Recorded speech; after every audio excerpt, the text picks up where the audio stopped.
Level 1. The Curious Kid. You have just turned 12. Home is a modest single-story house tucked away on a dead-end street. Your mother pulls graveyard shifts at a local clinic, while your father returns from the auto shop with oil-stained hands and exhausted eyes. Your 8-year-old sister, Mia, shadows your every move like a loyal ghost. Inside your cramped bedroom sits a hand-me-down beige computer tower from an uncle. It operates at a glacial pace, groaning like a dying engine, yet it is your most prized possession.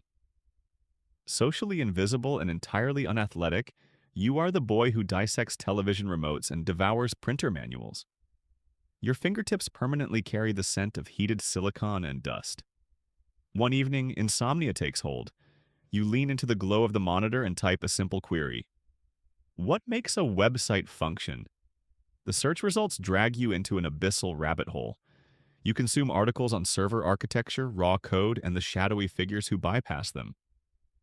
Stumbling into an underground message board, you watch strangers converse in an alien dialect, dropping terms like payloads, 0 days, and root shells.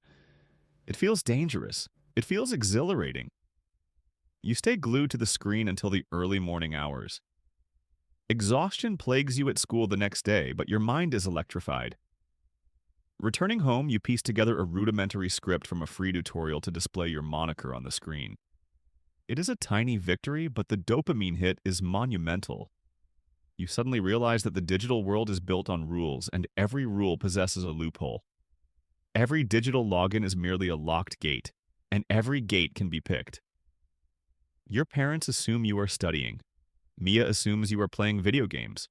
You guard your newfound obsession fiercely. Right now, it is merely innocent fascination. You cannot fathom that this 12-year-old curiosity has just locked you onto a path with no return. Level 2. The script kiddie 3 years pass. You are 15.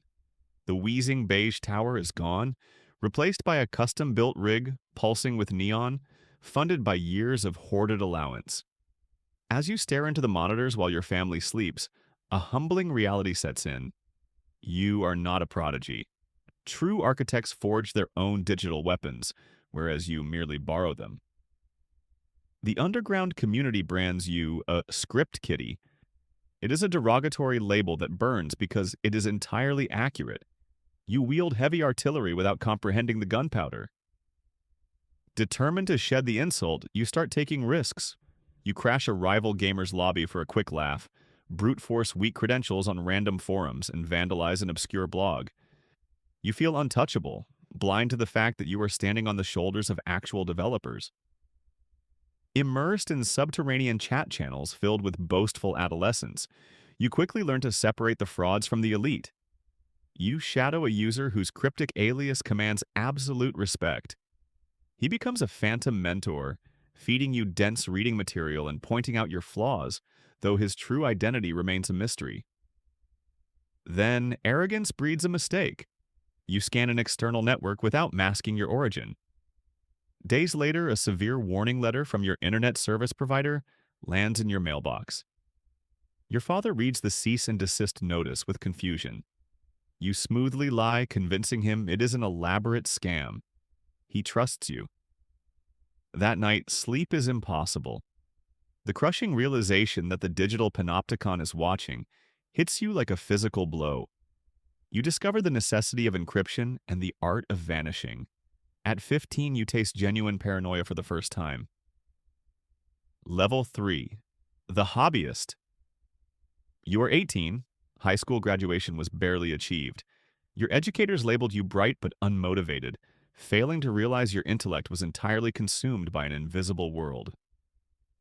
Skipping university, you settle for community college credits and a mundane daytime gig selling HDMI cables to clueless customers. But when the sun sets, you transform into an entity your retail coworkers could never comprehend. The borrowed exploits are a thing of the past. You are writing your own elegant code. It is an agonizing process of trial and error, but the resulting scripts belong entirely to you. The humiliating labels fade away. You gain entry into elite invite-only message boards where clout is built strictly on raw capability. You cement your reputation by solving complex architectural puzzles for peers while refusing to ask for recognition. Time loses its meaning. You routinely skip meals and ignore 14-year-old Mia when she knocks on your door, promising yourself you will be a better sibling tomorrow. Your targets evolve from trivial toys to globally utilized software infrastructure. When you discover your first massive vulnerability in a commercial platform, your pulse deafens you. You hold a master key that